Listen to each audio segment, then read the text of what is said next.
membuat hati kita mungkin tersakiti, tersinggung, lebih ke karena ini banyak banget prestasinya dari luar sekolah maupun di dalam sekolah. Untuk nggak baiknya astagfirullahaladzim, kok jadi belibet sih.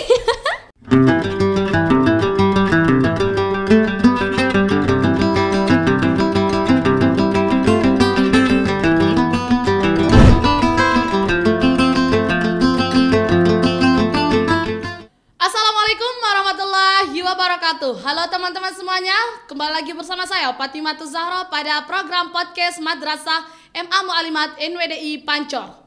Oke, jadi pada kesempatan kali ini kita kedatangan tamu istimewa nih, yang katanya banyak banget prestasinya. Saya juga tidak tahu prestasinya apa, jadi biar teman-teman tidak menunggu lama atau penasaran, jadi kita langsung saja ke narasumbernya. Oke. Halo Kak Rani. Halo Ima. Halo. Jadi biar teman-teman semua tahu, jadi Kak Rani harus perkenalan dulu. Baik. Oke. Halo teman-teman, perkenalkan nama saya Zahrani Safitri. Saya dari kelas 12 Agama 3, berasal dari Desa Kertasari, Kecamatan Labuan Haji, Lombok Timur, Nusa Tenggara Barat. Ya. Jadi Kak Rani nih. Oke, sebelum kita bertanya-tanya ya, biar nggak deg-degan.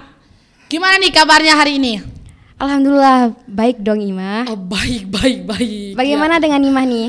Alhamdulillah baik-baik saja, cuma kekurangan uang.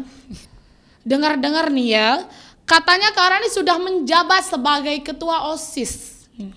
Gimana nih pengalaman Kak Rani selama menjadi ketua OSIS di Mu'alimat? Oke.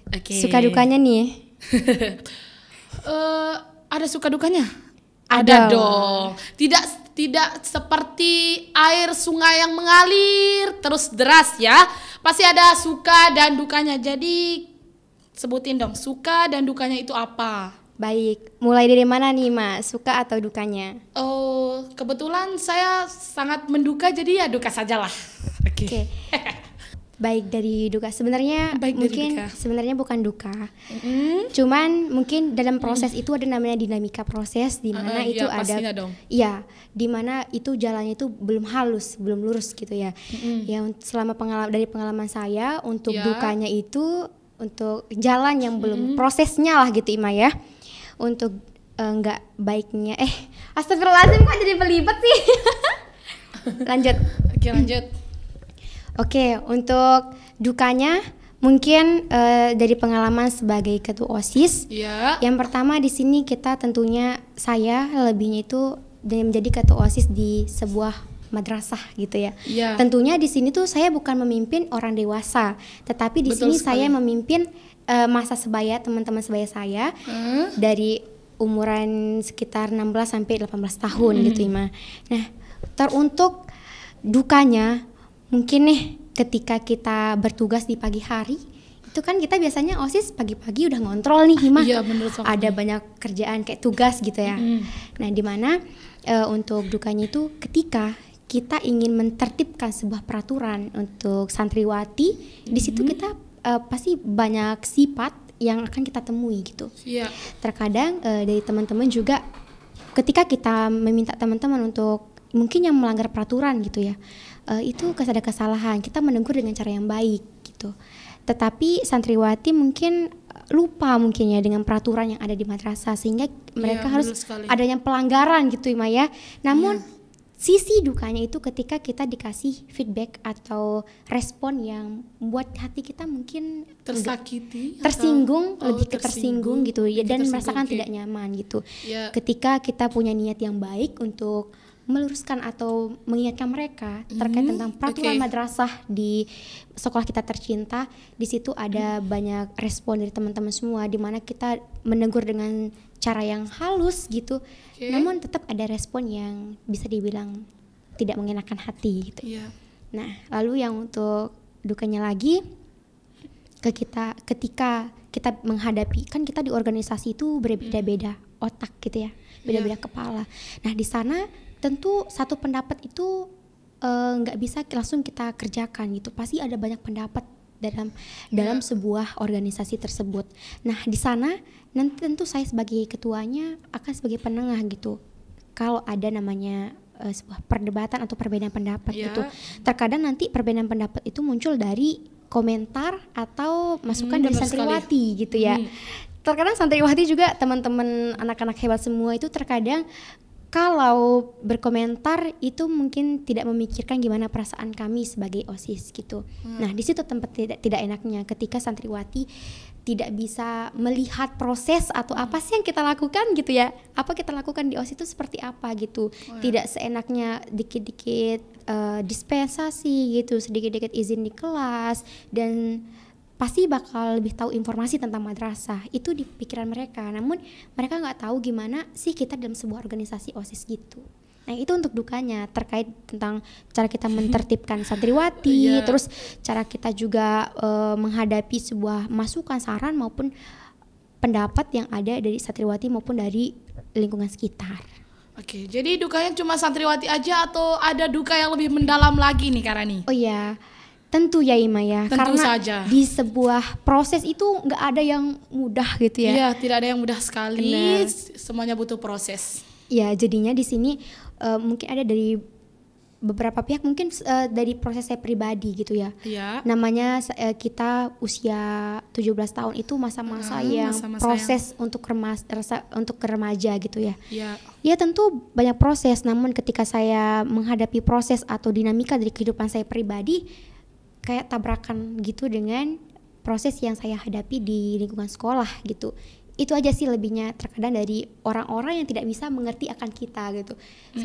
Misalkan mereka cuma bisa berkomentar, ih Rani kamu kayak gini-gini gitu. Ya, tapi saya tetap menganggap dan menghadapi itu semua dengan baik gitu. Kayak mereka nggak tahu gimana saya, cuman yang tahu saya cuman mereka. Iya, yang tahu tentang saya itu cuman diri saya sendiri gitu. Inilah kata-kata hari ini. Iya. Oke. Kita sudah mendengar dukanya Kak Rani selama menjabat jadi ketua OSIS. Sekarang saya mau mendengar nih, atau kita semua pastinya nih. Kita semua mau mendengar gimana sukanya Kak Rani selama menjabat jadi ketua OSIS. Oh iya, selama menjabat ketua, senangnya Himaya. Senangnya dong. Tentu banyak banget senangnya gitu ya. Selain ada imbang lah gitu, kita bisa bilang imbang karena sesuatu yang baik tidak baik itu pasti bakal ada yang baiknya gitu ya. Yang duka ada senangnya gitu. Untuk selama jadi pengalaman saya di OSIS, yang pertama sih tentu lebih banyak yang mengenal saya di lingkungan sekolah maupun di luar lingkungan sekolah gitu Imaya. Dengan cara kita berorganisasi. Di sini tuh lebih kita membahas tentang OSIS. Mungkin kita berorganisasi di OSIS, kita bakal lebih dikenal dengan sama ustadz dan ustazah. Terus nanti ada mungkin dari orang tua santriwati gitu, dan terkadang santriwati juga akan mengenal tentang diri kita sendiri gitu ya. Dan untuk senangnya juga ketika kita pergi keluar nih sebagai delegasi sekolah gitu ya.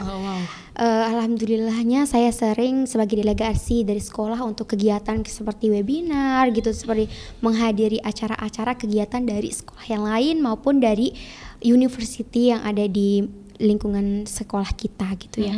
Nah di situ tentu kita nggak datang cuman untuk duduk lah gitu ya, tapi di situ kita akan mendapatkan banyak teman, terus relasi, terus saling bertukar pengalaman. Itu sama seperti belajar sebenarnya.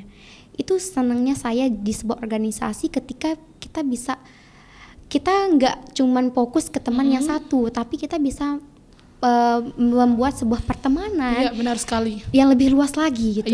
Karena bagaimanapun itu di sini kita nggak sendirian loh Ima gitu.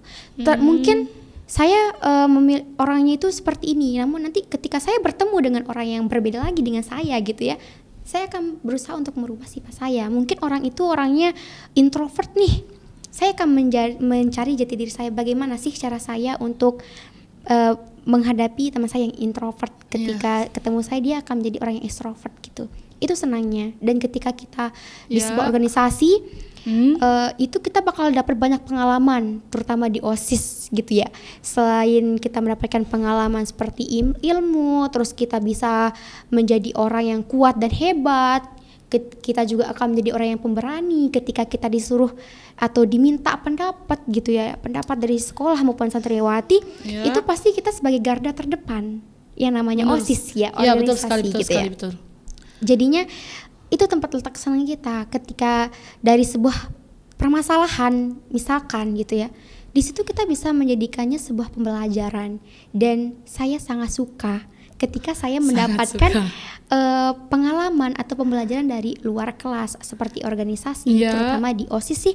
Saya ucapkan terima kasih sudah menjadikan saya seperti ini gitu. Kayak ini khusus untuk OSIS ini. Iya, jadinya untuk teman-teman OSIS yang sudah bergabung di OSIS selama di masa bakti 2023-2024, terima kasih sudah membuat kenangan yang manis gitu. Kenangan yang manis. Iya, karena selain duka nih Himah, kita juga ada senengnya gitu. Iya pastinya dong, masa duka aja kan nih, hidup kok kayak gini duka aja, pasti ada senengnya dong. Benar. Oke, itu aja nih sukanya atau ada lagi? Udah, kebanyakan nanti kok disebut. Oke, Kak Rani ini kelas 12 kan. Nah, kegiatan kelas 12-nya itu apa aja sih? Biar kita juga tahu gitu, kegiatan di kelas 12 itu sebelum meninggalkan mu'alimat tercinta seperti yang Kak Rani bilang. Aduh, ini kan masih beberapa bulan lagi Maya. Beberapa bulan lagi, tapi malam pagi, udah lulus saja. Iya, gitu. Iya. Jadi untuk kesibukan atau kegiatan saya saat ini, mungkin salah satunya itu adalah mungkin kalau untuk di dalam sekolah udah berkurang ya karena sudah melepas jabatan sebagai ketua OSIS juga. Dan di sini saya untuk di lingkungan sekolah masih sibuk dengan ekstrakurikuler gitu ya. Gitu. Nah, kebetulan saya juga ikut ekstrakurikuler karya ilmiah remaja gitu Ima. Kir. Gitu. Ya, dan untuk kesibukan di luar sekolahnya itu mungkin bisa terbilang banyak ya. Selain agenda di wilayah saya dan juga saya lagi sibuk sebagai narasumber di mana dari saya pernah melakukan namanya penelitian dan mengikuti beberapa kegiatan rangkaian secara tingkat nasional, kabupaten, provinsi dan nasional. Dari sana saya orang-orang bisa mengambil saya memberikan saya celah gitu untuk membukakan saya ruang di mana saya bisa lebih belajar luas lagi sebagai narasumber, di mana itu merupakan salah satu cita-cita saya sebenarnya sebagai seorang speaker muda gitu ya, seorang pembicara, narasumber, itu merupakan cita-cita saya gitu. Nah, dengan cara saya sering-sering berkegiatan organisasi di dalam sekolah maupun di luar sekolah, saya diberikan wadah untuk saya menjadi narasumber.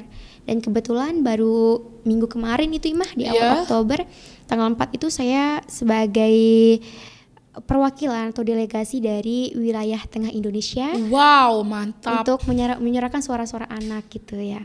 Dan itu diadakan oleh KPAI langsung gitu. Mantap secara sekali nasionalnya. Terus besok ini ada kegiatan lagi narasumber di mana itu diadakan oleh Yayasan Kesehatan Indonesia untuk merayakan Hari Anak Internasional gitu. Mantap sekali. Jadi Kak Rani ini lebih banyak kegiatannya di luar ketimbang di dalam sekolah ya? Oke, mantap sekali nih Kak Rani. Karena A+ nih. Imah di pola pikir saya itu gimana nih pola pikirnya nih? Kita nggak bisa loh cuma belajar di dalam sekolah. Iya benar sekali sih, kita kelas harus gitu. Mungkin hanya sekedar ilmu, kan kita juga berpatok sama LKS gitu. Guru kita tuh pasti cuma memberikan kita penjelasan dari apa yang kita mengerti gitu Maya. Jadinya kita juga butuh seorang sosok guru pendamping gitu. Kita butuh guru kita untuk mengarahkan kita ke arah yang lebih baik. Ketika kita tidak berada di dalam kelas, itu kita akan mendapatkan banyak banget relasi serta pengalaman. Nah, dari sana kita bisa melingkup. Sebenarnya kalau kita ikut kegiatan di luar sekolah itu untuk melatih skill kita. Di mana sih kemampuan kita, sampai mana sih kemampuan kita gitu. Tapi ketika kita di situ kita masih sekolah usia anak-anak gitu ya. Nah, jadinya ketika kita balik ke sekolah atau ke kelas, di situ kita akan mendapatkan bimbingan dari guru-guru kita. Karena ketika kita belajar mandiri, kayak sekedar baca-baca LKS, belajar pakai paket, itu saya bisa loh sendiri gitu. Tapi di sini kita nggak bisa tanpa namanya seorang guru gitu. Apapun yang kita lakukan itu kita nggak bisa terpisah dari seorang guru. Sama kayak kita misalkan nih kita mau ada kertas, kita mau nulis, tapi kita nggak ada ballpoint atau kita nggak ada pulpen, kita nggak ada pensil, bisa nggak kita nulis? Nggak bisa. Bisa mungkin tapi nggak kelihatan tulisannya ya. Buram. Iya, jadinya untuk teman-teman yang mungkin masih terbilang masih takut untuk berorganisasi di luar kelas, kegiatan di luar kelas itu jangan takut, karena selagi kita masih balance waktu kita itu pasti kita bisa gitu. Dimana kelas fokus belajar untuk ilmu pengetahuannya mungkin secara khusus gitu ya. Tapi ketika kita berada di luar sekolah atau di luar kelas, di situ kita akan belajar lebih lagi, lebih luas secara umumnya gitu Ima. Oke, kita sudah bertanya tentang kegiatan apa saja di kelas 12-nya itu. Lanjut nih, persiapan ujian. Wow, udah pagi malam seperti yang saya bilang tadi, udah mau lulus aja. Kapan persiapan ujiannya? Iya. Dengar-dengar Ima bilang, aduh Kak Rani banyak kegiatan tapi ujiannya belum siap nih gitu. Iya.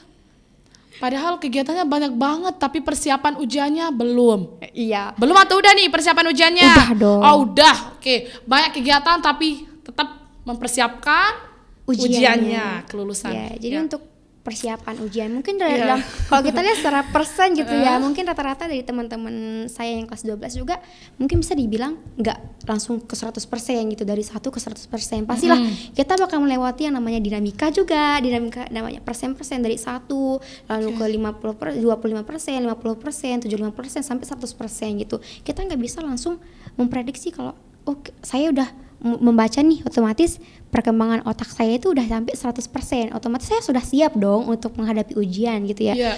Tapi kalau persiapan saya berusaha untuk imbang gitu Maya. Berusaha untuk imbang, berusaha. Iya, karena menurut saya itu ketika ada kesempatan yang menjemput saya gitu ya, saya nggak boleh dong untuk menolak kesempatan itu. Sekali. Karena kesempatan tidak datang 2 kali gitu ya. Bener Ima, kesempatan itu tidak bisa datang 2 kali. Jadinya selagi saya bisa untuk memanage waktu saya dengan baik, mungkin nanti terkadang saya kegiatannya itu kan dari pagi sampai sore, itu untuk kegiatan di luar sekolah gitu ya. Nah malam itu apa saya kerjain? Tentu dong belajar, mengerjakan tugas. Terkadang saya juga kalau saya lagi gabut-gabut nih di kelas gitu, mungkin keluar main, atau ketika saya ada guru yang nggak masuk mungkin karena beberapa hal, di situ saya memanfaatkan untuk mengerjakan tugas-tugas yang ada. Jadinya kalau sampai kos itu ya udah, mungkin saya kecapean nih kegiatan dari pagi sampai sore, di situ malamnya saya istirahat. Terkadang saya membagi waktu, misalkan pagi sore itu fokus sekolah dulu kan, sekolah, terus nanti kegiatan luarnya. Ketika ada orang mengundang saya untuk jadi narasumber atau lain sebagainya, itu saya pasti akan menanyakan waktu-waktunya dulu. Dan terkadang dari yang ngundang mungkin nanti bisa menyesuaikan seandainya kegiatannya itu nggak hanya diadakan di pagi aja gitu ya. Nanti untuk ke kegiatan sekolah atau saya mempersiapkan ujian gitu Ima ya, saya belajar dong. Sesibuk apapun saya, nggak mungkin lah saya bisa berorganisasi di luar, saya bisa sehebat itu di luar. Sebenarnya itu nggak bisa kalau saya nggak belajar di sekolah gitu. Dari apapun itu kita harus tetap kembali ke sekolah, dan kita nggak hanya membutuhkan ilmu yang kita dapatkan dari luar saja, namun kita akan membutuhkan ilmu yang kita dapat di dalam kelas itu juga gitu. Tentu saya belajar untuk berusaha untuk mengimbangi, karena bisa dilihat waktu juga seperti kata Imah, pagi malam gitu ya. Itu mungkin dari kami yang kelas 12 mungkin nggak kerasa gitu ya, kok tiba-tiba udah bulan Oktober nih gitu. Perasaan baru kemarin nih bulan Agustus, kita merayakan 17 Agustus gitu. Tapi untuk persiapannya rata-rata kami kelas 12 sedang berusaha untuk mempersiapkan, dan untuk saya pribadi saya mencoba untuk mengimbangi, karena apapun itu yang namanya relasi pengalaman di luar itu saya bisa dapat di lain kali gitu. Selagi saya bisa, saya pasti akan melakukannya gitu. Itu Ima. Itu. Oke. Ngomong-ngomong nih, kampus tujuannya Kak Rani ini apa sih? Biar kita semua tahu gitu. Saking banyak prosesnya, kerjaannya, programnya ini. Jadi kampus tujuannya Kak Rani itu apa? Coba dong, spill dikit dong. Di-spill nih Ima ya. Iya. Sebenarnya kalau untuk kampus tujuan itu Ima belum ada dong pastinya, masa nggak ada sih? Mungkin teman-teman saya yang kelas 12 dari kelas 11 juga pasti bakal merasakan, kita pasti ada yang harus goals kita, dan mau nggak mau kita harus berusaha dong untuk mencapai goals kita itu gitu, atau tujuan kita. Nah untuk saat ini mungkin tujuan saya untuk universitasnya itu mungkin bisa terbilang masih ada beberapa pilihan. Sehingga saya juga berusaha untuk mencari mana sih yang terbaik buat saya gitu. Dari kalau kita tentang doa Wima ya, masih belum ada jawaban dari doa-doa saya. Jadinya itu untuk kampus-kampusnya masih ada 3 pilihan kampus yang saya pegang, itu harus saya perjuangkan gitu. Dan untuk mungkin Imah terlalu bertanya itu bilang, Kak Rani kan saya nanyanya itu Kak Rani mau masuk kemana nih gitu, masa dari yang 3 itu nggak ada salah satunya gitu kan. Tentu ada gitu, cuman saya belum bisa untuk langsung bilang ke Imah kalau Imah saya mau ke sini, harus saya ke sini nih gitu. Tapi kan itu kita nggak tahu nasib kita itu di mana gitu, karena hanya Allah yang tahu kan. Sekarang percuma saya bilang saya mau di universitas ini mah gitu, terus saya harus berusaha, saya harus belajar 24 jam gitu ya.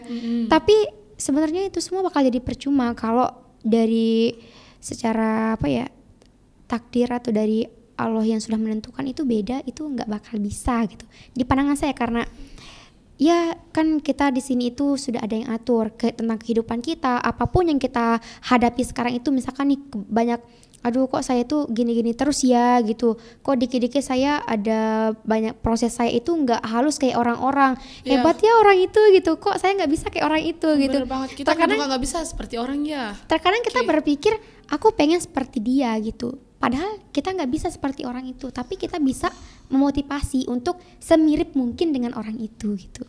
Jadinya itu mah untuk kampus tujuannya itu ada beberapa pilihan, cuman saya belum bisa untuk menyatakan langsung karena belum ada jawaban dari doa-doa gitu. Jawaban dari doa-doa. Udah pernah berdoa ini atau belum? Jujur ini jujur. Udah nih Maya, udah dong. Ya kan ada nanti selain doa saya mungkin nanti doa orang tua saya yang mengiringi. Benar sekali gitu. Doa orang tua. Oke, lanjut prestasi. Karena tadi Kak Rani ini banyak banget prestasinya, dari luar sekolah maupun di dalam sekolah. Prestasi apa aja nih yang didapetin selama Kak Rani bersekolah di sekolah ini sih, sekolah Mu'alimat? Iya, untuk prestasi ya. Sejauh ini kalau kita berbicara tentang prestasi itu nggak langsung tentang kejuaraan sebenarnya. Iya benar sekali. Kalau di pedoman saya gitu, atau yang saya maksud itu, prestasi itu nggak hanya kita mendapatkan ketika kita lomba, kita mendapatkan sebuah kejuaraan, bukan. Tapi menurut saya sebuah prestasi itu ketika kita bisa jadi diri kita sendiri, dan ketika kita bisa menampilkan yang terbaik gitu. Walaupun kita mengikuti sebuah perlombaan, tapi kita nggak ada hasilnya, mungkin membuat kita sedikit kecewa gitu ya. Kita sudah berusaha lebih tapi kita nggak mendapatkan hasil yang maksimal. Tapi menurut saya itu adalah sebuah prestasi. Nah, sejauh ini untuk prestasi saya, mungkin saya dapat prestasi itu lebih dari sebuah lebihnya itu di organisasi Maya. Iya. Dimana alhamdulillahnya kalau kita ngebahas dari tingkat desa, kecamatan, terus kabupaten, itu saya pernah. Cuman di sini saya akan spillnya itu di yang tingkat nasional. Spillnya di tingkat nasional. Ya, alhamdulillahnya nih Hima. Kemarin saya mendapatkan juara 1 penelitian yang langsung dipimpin oleh anak, kayak child led research gitu ya. Yang dimana kegiatan ini tuh langsung dipimpin oleh anak. Nah, kegiatannya itu mungkin orang-orang berpikir nih, aduh Rani keren ya gitu. Keren nih Rani bisa sampai nasional langsung, baru aja cuman kegiatan sibuk dispen gitu, kok tiba-tiba dapet juara di nasional, malah sampai mewakili Nusa Tenggara Barat, NTB kita, wilayah kita sendiri gitu Maya. Jadi orang-orang selalu memandang kita ketika kita mendapatkan sebuah organisasi, sebuah prestasi Maya. Ketika kita mendapatkan sebuah prestasi, orang-orang nggak akan melihat prosesnya, ya nggak? Iya sih. Kebanyakan teman-teman atau ayah bunda dimanapun berada itu pasti akan melihat hasilnya tanpa melihat proses yang kita jalani gitu. Iya benar sekali. Nah, ketika saya mendengar orang-orang bilang, wah Rani keren, Rani hebat, pengen deh kayak Rani gitu. Tapi ketika ada orang bilang pengen kayak Rani gitu, sebenarnya saya nggak senang ketika ada orang pengen seperti saya, karena kalau dilihat dari prosesnya itu nggak mudah Hima ya. Kalau kita nggak tahan-tahan, kita nggak berusaha dengan kuat dengan motivasi dan orang tua kita di belakang, itu mungkin saya nggak bisa seperti ini gitu. Saya nggak bakal bisa sampai juara 1 di tingkat nasional gitu Hima. Nah, dari proses itu selama 6 bulan kurang lebih, dan untuk penilaiannya itu kemarin di bulan Juli. Nah, waktu itu saya mengikuti langsung kegiatannya. Itu ada 7 orang yang terpilih untuk ke Jakarta, kebetulan di Tangerang acaranya, di mana di situ kita mempresentasikan hasil dari penelitian yang sudah kita lakukan selama 6 bulan kurang lebih gitu Ima. Dan kebetulan saya juga sebagai alhamdulillahnya lagi nih Mah, karena harus banyak-banyak bersyukur gitu ya. Saya alhamdulillahnya saya sebagai ketua Child Lead Research, yang dimana kegiatannya ini tuh penelitian yang langsung dipimpin oleh anak itu sendiri. Wow, mantap sekali. Dari secara nasional nih, dari 38 provinsi yang ada di Indonesia, itu ada 80 anak yang mengikuti penelitian itu. Nah, sebenarnya tuh nggak ada yang tahu kalau itu bakal ada hasil yang wow gitu ya. Nah, tetapi saya terpilih sebagai salah satunya perempuan yang terpilih jadi ketua di penelitian tersebut, dan ada laki-laki itu dari teman saya dari Surabaya gitu. Nah, untuk prosesnya itu tentu nggak mudah Hima ya, apalagi ketika puasa itu kita lagi sedang-sedangnya buat penelitian, langsung terjun ke lapangan, ke sini ke situ gitu, dengan kondisi kita dalam berpuasa. Tapi alhamdulillahnya tuh saya bisa loh melewati semua itu gitu. Saya bisa gitu. Karena apapun itu tantangan, misalkan nih, jangan pernah ketika ada tantangan, jangan pernah katakan why me gitu. Why me? Kenapa harus aku gitu? Tapi katakan try me. Tantang aku gitu. Aku pasti bakal bisa gitu. Jadinya ketika ada sesuatu nih tantangan, kayak jangan seperti api dan air. Ketika tantangan itu adalah api dan air itu adalah kita. Jadinya salah kebalik. Kebalik. Ketika kita jadi api, tantangan itu adalah api nih. Tapi kita jadi kayak api itu bakal bisa mati kan kalau kita pakai air. Bener dong yang tadi saya katakan. Iya benar. Iya. Saya sedikit nge-lag ya. Nah, tantangan itu adalah api dan kita adalah air. Api itu bakal maju ketika kita api itu bakal mati ketika kita menjadi air. Karena kalau kita tantangan itu api dan kita adalah api, makin besar kayak tabrakan. Tapi kalau kita menjadi air, kita berusaha berani untuk melawan api tersebut. Api itu bakal padam, akan mundur dengan sendirinya tanpa harus kita injak-injak, tanpa harus kita ngusir-ngusir. So juga api itu nggak bakal ngerti kalau kita bilang yaudah pergi kamu sana gitu, nggak bakal bisa. Tapi kalau kita jadi air, terus kita padamkan api itu dengan tekad yang kuat, semangat, tuh pasti bisa. Iya, pasti bisa. Dan ketika saya pergi kemarin ke Jakarta itu, saya sebenarnya tuh nggak nyangka ketika saya ada di sebuah panggung, dan di panggung itu adalah ada beberapa menteri-menteri seperti kesehatan, ada dari Bappenas, itu Kementerian Anak, itu banyak. Dan di situ ketika nama NTB menjadi poin nomor 1 mengungguli dari sebuah provinsi yang ada di Indonesia gitu. Mantap sekali ini. Oke, jadi teman-teman semua, kita bisa mengambil ya pengalaman dari Kak Rani ini biar kita tuh lebih semangat lagi menjadi mu'alimat yang lebih gemilang. Oke.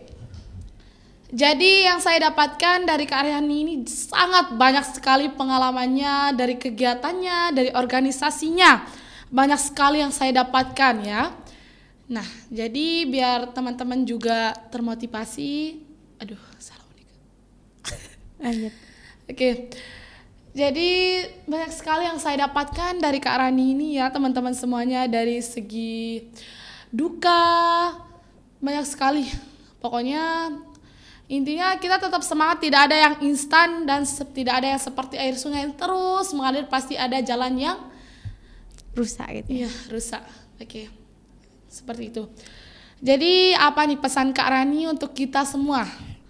Biar kita tuh lebih semangat lagi. Aduh, ada pesan nih. Ada dong, biar kita tuh lebih semangat lagi untuk menjalani hidup, tidak boleh menyerah ataupun apa gitu. Ayo, pesannya Kak Rani itu baik, apa? Untuk teman-teman, untuk Imah juga nih, dan teman-teman semuanya. Imah nih. Sebenarnya saya akan berpesan, melanjutkan pesan dari pahlawan nasional kita, di mana Insinyur Soekarno pernah berpesan, dan itu merupakan sebagai pedoman saya, pegangan saya ketika saya terjatuh dari sebuah proses, ketika saya mendapatkan tantangan, dan ketika saya takut. Ketika kita sudah terjatuh, terkadang kita takut untuk bangun lagi gitu. Tapi di sini saya tetap berpegang dengan motivasi yang diberikan oleh pahlawan kita, Bapak Insinyur Soekarno, di mana beliau berkata, bermimpilah setinggi langit.